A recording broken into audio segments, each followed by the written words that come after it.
పర్యటనకి వెళ్లనున్నారు. తొలి విడత ప్రచారంలో భాగంగా నేటి నుంచి ఏప్రిల్ 2 వరకు పవన్ పిఠాపురంలో పర్యటించనున్నారు. ఏప్రిల్ 3న తెనాలి, 4న నెల్లిమర్ల, 5న అనకాపల్లి, 6న ఎలమంచిలి, 7న పెందుర్తి, 8న కాకినాడ, 9న పిఠాపురం, 10న రాజోలు, 11న పి గన్నవరం, 12న రాజానగరం నియోజకవర్గాల్లో పవన్ ప్రచారం చేయనున్నారు.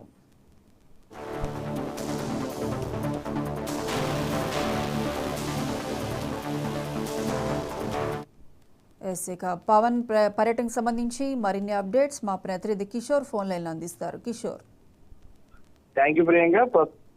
జనసేన అధినేత పవన్ కళ్యాణ్ వారాహి యాత్ర సర్వత్ర ఎన్నికల్లో భాగంగా పిఠాపురం నియోజకవర్గం నుండి పోటీ చేస్తానన్న కానుండి ప్రస్తుతం ఈ రోజు నుండి ఆయన ప్రచార కార్యక్రమం మొదలవుతుందని చెప్పి తెలుస్తుంది. అలాగే జనసేన అధినేత పవన్ కళ్యాణ్ వారాహి యాత్ర ద్వారా విజయ్ మోగించనున్నారు. అలాగే ఈ రోజు ఉదయం 10:30కి హైదరాబాద్ బేగంపేట నుండి బయలుదేరి వల్లప్రోలు హై స్కూల్ హెలిప్యాడ్ కి చేరుకుని నేరుగా పిఠాపురం పాతకాయ పుణ్యక్షేత్రానికి వచ్చి అక్కడ స్వామిని దర్శించుకుంటారని చెప్పి తెలుస్తుంది. అలాగే దత్తాత్రేయ స్వామి టెంపుల్ కి వెళ్ళి అక్కడి నుంచి స్వామివారిని దర్శించుకున్న తర్వాత జనసేన నాయకులతోని అలాగే శ్రేణులతోని